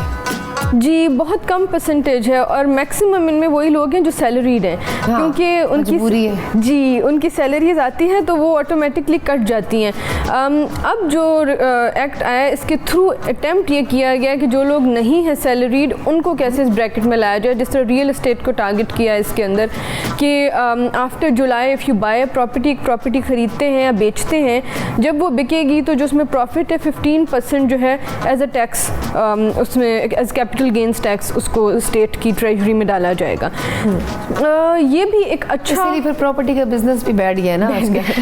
ऐसा. बिल्कुल. ये वैसे भी मार्केट में अनफॉर्चुनेटली अब लोगों के पास डिस्पोजेबल इनकम या एक्स्ट्रा इनकम कम है, खर्चे ही नहीं पूरे हो पा रहे. जी, बेसिक नीड्स ही पूरी नहीं हो पा रही, तो हम एक्स्ट्रा ये प्रॉपर्टी कौन ख़रीदेगा? अब मेरे अपने वालिद का शोरूम है, आप यकीन करो अरूज, वो कहते हैं कि पहले जो गाड़ियाँ रोज़ निकलती थी, अब वीक में 2 वीक्स में भी नहीं निकलती. मतलब इतने बुरे हालात है कि हर जगह हमने इतने टैक्स लगा दिए हैं कि हर बिज़नेस आके बैठ रहा है, चाहे वो रियल एस्टेट है, चाहे वो गाड़ियों का कारोबार है, चाहे इसके अलावा. परसों मैं मार्ट गई थी और मैंने मार्ट वाले से पूछा, आपने ये बिस्किट्स क्यों नहीं लाए? वो कहते हैं, मैडम आपको यही बिस्किट चाहिए हो तो आपको पता है हम पे कितना टैक्स लग रहा है, हम थोड़े थोड़े करके अब ला रहे हैं. अब वो जिस तरह हम बल्क में माल उठाते थे, हम उस तरह नहीं उठा सकते. अब एक मार्ट का जो ऑनर है वो ये बात कर रहा है, तो आप सोचो, वो कह रहे हैं हम उस तरह बल्क में चीज़ें उठा ही नहीं पा रहे, हम सिर्फ थोड़ा थोड़ा करके टैक्स से बचने के लिए, क्योंकि टैक्स हर चीज़ पे लगा रहे हैं वो लोग. तो फिर हर बिजनेस जब बैठ जाएगा तो फिर पाकिस्तान की तो इकॉनमी का हाल ही होगा. बिल्कुल. एम्प्लॉयमेंट कैसे क्रिएट होगी, नए बिजनेसेस कैसे स्टार्ट होंगे? जब कॉस्ट ऑफ डूइंग बिजनेस इतना ज़्यादा हो जाएगा तो इट विल बी इम्पॉसिबल. तो वही बात है कि अगर आप पैसे रेज करें, फिर आप बताएं उनको आप स्पेंड किस तरह से करेंगे. सिर्फ सब आपकी डेट को पे करने के लिए मत यूज़ करें. स्टेट को ये चाहिए, आई नो कि IMF ने मुल्क पे बड़ी सख्त कंडीशंस लगाई हैं इस दफ़ा जो हमें बेल आउट मिला, तो बट आपको अपनी डेवलपमेंट की भी ज़रूरत है ताकि खुदा न ख्वास्ता फिर हम इसी स्टेट में या इससे वर्स्ट स्टेट में ना हो. सही. अच्छा, जो लोग अरूज फाइलर होते हैं, मतलब जिनका रिकॉर्ड ऑलरेडी पड़ा हुआ है,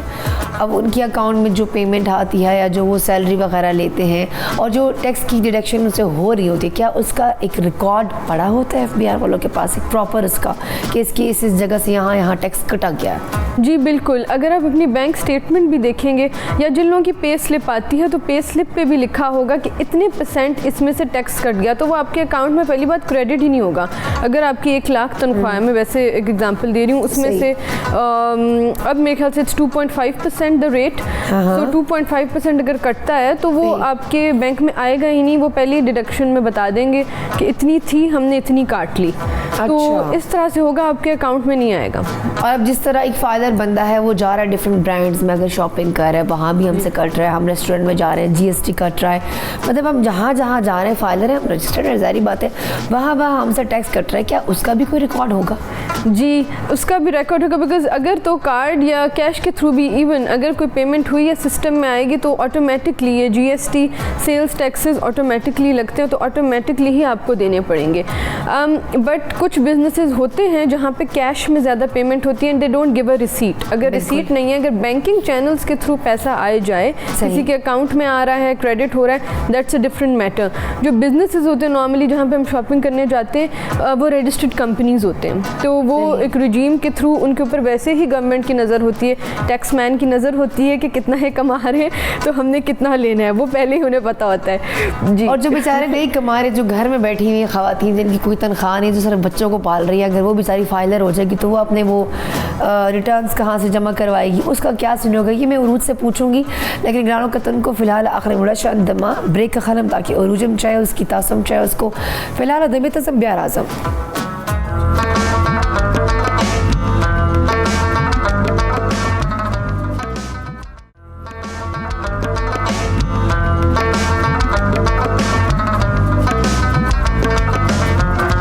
जी ग्रानों कतन को ज़िले ब्यार आलू बखैर पख्तूनख्वा के तास्ता हर कलेवा है। मैं एक्चुअली उरूज सर डिस्कशन रवान वो यार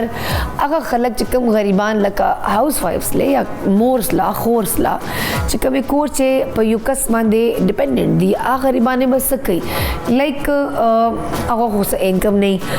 मतलब यो खावंदी या गई वल फादरी या व्रोरी आगे मंदे बट डिपेंड कई या का फैमिली चे यो कस्ता एक बंदा है और वो बाहर कमा रहा है, पीछे 10 खा रहे हैं और वो 10 के 10 खुद को फाइलर कर लेते हैं, उन्हें कोई इनकम ही नहीं है,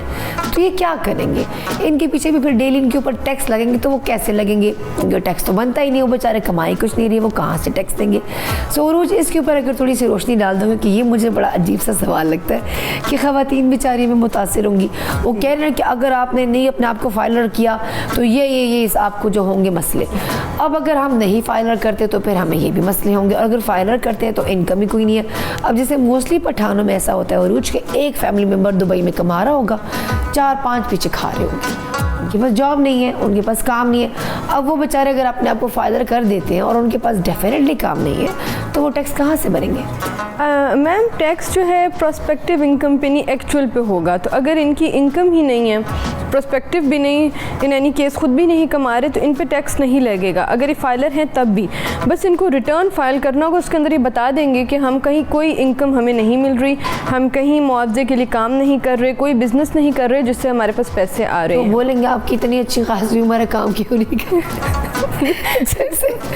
जैसे बाहर ममालिक में कहा जाता है कि अगर आप मतलब आपकी एजुकेशन कंप्लीट हो गई है सो आप कुछ करें, अगर आप कुछ नहीं कर सकते तो वो कम से कम वहाँ गवर्नमेंट इतना फैसिलिटेट करती है कि आपके डॉक्यूमेंट्स ले लेते हैं कि जहाँ कहीं वैकेंसी होगी तो हम आपकी जॉब करवा देंगे। इवन वहाँ तो उरूज इतना फैसिलिटेट करते हैं कि कुछ रेस्टोरेंट्स होते हैं उन्होंने साइड पे कुछ फ्री का खाना भी रखा होता है कि जो बेचारा जिसके पास इनकम नहीं है, जिसके पास जॉब नहीं है, वो इस वक्त वो खाना खा सकता है, लेकिन अगर आपके पास जॉब है तो डेफिनेटली आपने पे करना है। सो वहाँ की गवर्नमेंट इतना सपोर्ट करती है कि यार ये बेरोज़गार है तो हमने इसके लिए कहीं ना कहीं कुछ ढूंढना है। इवन कि वहाँ का भिखारी भी ऐसे भीख नहीं मांग सकता जब तक उसके पास कोई स्किल नहीं है, वो अपना कोई आर्ट दिखाएगा, अपना कोई स्किल दिखाएगा, बेशक वो बांसुरी बजा रहा हो, बेशक वो खड़ा हो, मतलब इस तरह मांगने का उसका कोई सीन नहीं बनता कि आप क्यों मांग रहे हो, ठीक ठाक हो जाकर कुछ करो। हमारे यहाँ तो मैंने देखा 20-25 लोग एवी रोडों पे बैठे होते हैं, ऐसे ही होता है ना। बाज़ारों में आप जाओगे तो 15-20 लोग तो एवी विंडो शॉपिंग के लिए फिर रहे होंगे, कोई काम ही नहीं किसी के पास, तो ये लोग बेचारे टैक्स कहाँ से भरेंगे? دیٹ از ٹرو. وہاں پہ انمپلائمنٹ بینیفٹ ہے کہ آپ جا کے رجسٹر ہو جاتے ہیں کہ آئی ایم انمپلائڈ, میرے لیے آپ کام بھی ڈھونڈیے, میری سپورٹ کیجیے. تو وہاں پہ انہوں نے پورا ایک سسٹم بنایا ہوا ہے, جیسے روزگار کا بھی وہ ایک سسٹم ہے, کیونکہ اس کے اندر بھی لوگوں کو امپلائے کر رہے ہیں جو کہ ان امپلائڈ لوگوں کی مدد کر رہے ہیں, ان کی سی وی بنانے میں ہیلپ کریں گے, ان کے اسکلس دیکھ کے ان کو دے ول ٹائی دیم ان ود انڈسٹریز جن کو وہاں پہ اس اسکل کی ضرورت ہے, اس طرح کے کام کرنے والوں کی. تو یہ چیز پاکستان میں اڈاپٹ ہونی چاہیے. اچھی چیزیں ہمیں باہر سے کسی بھی ملک کی ہوں دیکھ کے اڈاپٹ کرنی چاہیے. قائد اعظم کی بھی ڈریم یہی تھی کہ پاکستان ایک ویلفیئر اسٹیٹ ہو, تو ابھی ہمیں اس کو ریئلائز کرنا ہے. تو اس کے لیے ہمیں بیبی اسٹیپس لے کے اس طرف پہنچنا ہے. انشاءاللہ ون ڈے میں فورسی کرتی ہوں کہ پاکستان ایک ایسا ہی ملک ہوگا کہ پوری دنیا کے لیے مثال ہوگا. لیکن یہ ہمیں اچھے فیصلے لینا شروع کرنے ہوں گے اور اس کے ساتھ پھر ہم ترقی کی راہ پر گامزن ہو سکیں گے. بالکل صحیح بات کی. اور میں تو چاہوں گی کہ جو ٹیکس ابھی حکومت کی طرف سے لاگو ہو رہا ہے ہر ایک پہ, تو میں کہتی ہوں اس کی ایٹ لیسٹ ان کو جب رجسٹرڈ ہو جائیں گے تو گورنمنٹ کو چاہیے کہ جن کے پاس اب جو نہیں ٹیکس جمع کر سکتے یا جو اپنے ریٹرنز نہیں جمع کروا رہے, تو ان سے پوچھیں کہ بھئی آپ کام کیوں نہیں کر رہے. اگر آپ کام نہیں کر رہے تو آپ کچھ نہ کچھ ڈھونڈیں. جس طرح باہر کے ممالک میں ہر بندہ بیزی ہے, وہ ترقی کیوں کر رہے, اور اس کی ریزن ہی یہ ہے کہ وہ سب کام کر رہے ہیں. ان کی خواتین بھی کام کر رہی ہیں, ان کے مرد بھی کام کر رہے ہیں, سب کے سب بیزی, ایون کے بزرگ بھی کام کر رہے ہیں. ہمارے ہاں ایک بیٹھا کما رہا ہوگا 10 کھا رہے ہوں گے, اور پیچھے وہ انجوائے کر رہے ہوں گے, والی بال کھیل رہے ہوں گے, کرکٹ کھیل رہے ہوں گے, پوری رات گلی کی لڑکیوں کو تاڑ رہے ہوں گے. تو یہ تو کوئی طریقہ نہیں ہے. مجھے لگتا ہے کہ اگر عروج, فرض کرو میں کوشچن آپ سے کرتی ہوں, عروج آپ ایز اے بیرسٹر, آپ کو میں اگر فرض کریں پی ایم بنا دیا جائے ایک دن کے لیے, آپ کیا کرو گے سب سے پہلے؟ آپ نے بہت بڑا ٹاسک دیا ہے. تو کبھی مجھ سے سوال کسی نے پوچھا نہ میں نے خود سوچا, مطلب اتنی, لیکن میں نے خود امیجینیشن نہیں تھی. آپ کے مائنڈ میں پاکستان کا کچھ تو ایسا ہوگا جو میں چینج کرنا چاہتی ہوں. کچھ قانون ہیں جن کو بینگ اے ہیومن رائٹس ایکٹیوسٹ, ویمن رائٹس ایکٹیوسٹ, کچھ قانون ہیں جن میں چاہتی ہوں کہ ترمیم آئے. کچھ چیزیں ہیں جو میں چاہتی ہوں اڈاپٹ ہوں, تو لیگلی میرا یہ ہوگا. لیکن اس کے علاوہ ویلفیئر کے لیے اگین یہ سسٹم شاید ایک دن میں نہ ہو سکے, لیکن کیونکہ ہم امیجن کر رہے ہیں تو امیجن کرتے ہیں. تو میں چاہوں گی کہ پاکستان میں بھی ایک سیفٹی نیٹ ہو, جس طرح آپ نے انگلینڈ کی بات کی, ان امپلائمنٹ بینیفٹس کا بھی سسٹم ہو, اور ان لوگوں کو امپلائمنٹ سیکٹر کا حصہ بنانے کا بھی سسٹم ہو. گورنمنٹ خود جابس کریٹ کرے. اگر انسینٹیوائز نہیں ہو رہا پرائیویٹ سیکٹر بھی انسینٹیوائز اس لیے نہیں ہو پا رہا کیونکہ ملک جو مسائل فیس کر رہا ہے, بیکاز آف دا بلز, بیکاز آف دا ایکسپینسز ٹو رن اے بزنس, اس لیے بزنسز نہیں گرو کر پا رہے ہیں. ایز آف بزنس, لوکل بزنسز, ناٹ نیسسریلی فارن انویسٹمنٹ. پاکستان کے اپنے لوگوں کو امپاور کریں کہ وہ ہماری اپنی قوم کو اس مصیبت سے نکالیں. بالکل ایسا ہے. ہمیں باہر سے انویسٹمنٹ ضرور اچھا ہے ہو تو, بٹ ہمارے اپنے لوگ اگر خود جاب کریٹرز بنیں گے, خود جابس کریں گے, امپلائرز اور امپلائیز پاکستانی ہی ہوں گے, ملک کی ترقی تب ہوگی. بالکل صحیح کہا. اچھا عروج, اگر آپ یہ سوال مجھ سے کرو گے تو میں پتہ آپ کو کیا آنسر دوں گی. میں سب سے پہلے چاہوں گی کہ جتنی بھی ہماری عوام ویلی بیٹھی ہوتی ہے نا شام کو بازاروں میں, روڈوں پہ والی بال کھیل رہے ہیں, کرکٹ کھیل رہے ہیں, لوگ کو تنگ کر رہے ہیں, بالز گھر پھینک رہے ہیں, میں کیونکہ پولیس کی ڈپارٹمنٹ کے متھے میں ایک ڈیوٹی لگاؤں گی, ان سب کو جیلوں میں ڈالو, ان سب کا ریکارڈ رکھو, اور اس گھروں پہ اب مجھ پر فتوے بھی لگ جائیں گے, سوری ٹو سے, اور میں یہ ریکارڈ نکلواؤں گی کہ یار ایک گھر میں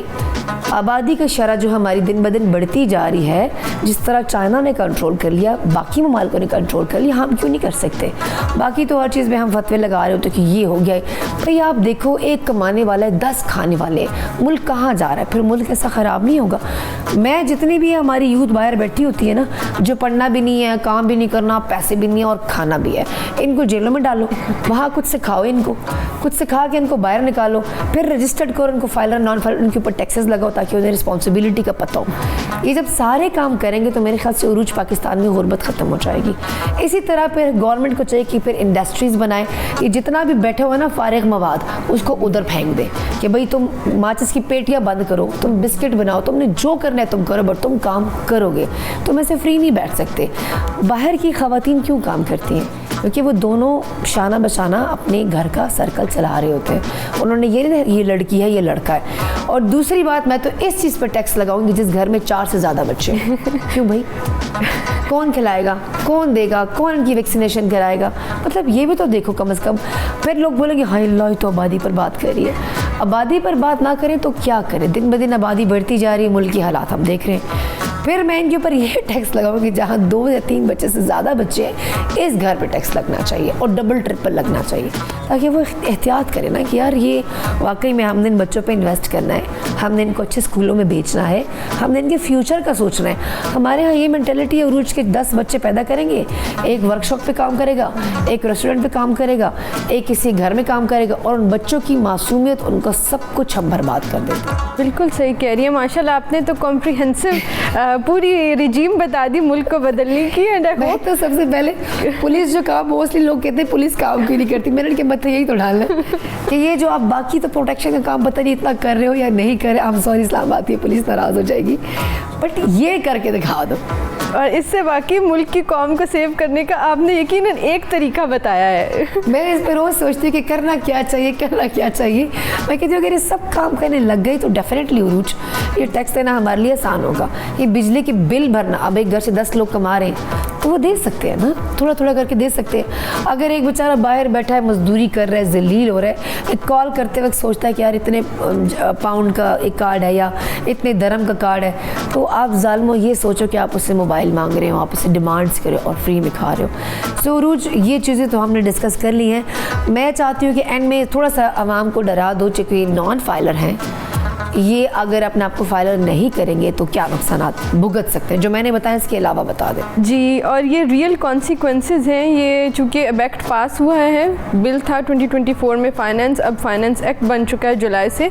सो बड़े सख्त इसके अंदर संगीन उन पे लगेंगे फाइन्स, ऑल्सो रेट बढ़ जाएगा। अगर आपने 1 महीने नहीं दिया तो अगले महीने डबल, फिर उसके बाद ट्रिपल, तो इस तरह ये कंसेक्टिवली बढ़ता जाएगा। तो बेहतर है अपने आप को फाइलर करें। फाइलर का रेट जो टैक्सेशन का वो भी कम है, परसेंटेज के लिहाज से टैक्सेशन होती है ऑन इनकम, तो वो भी कम है। नॉन फाइलर का ज़्यादा है। फिर दूसरा, नॉन फाइलर अगर अब नहीं फाइलर बनता या नहीं पे करेगा नॉन फाइलर के रेट्स पे भी, तो वो कंपाउंड होते जाएंगे। तो कंपाउंड हो के तो बिल्कुल ही बिजनेस ही फिर आपका बैठ जाएगा। इस चीज़ से बचिए, आपका क्रिमिनल रिकॉर्ड बन जाएगा इसके through, because it's a crime not paying tax.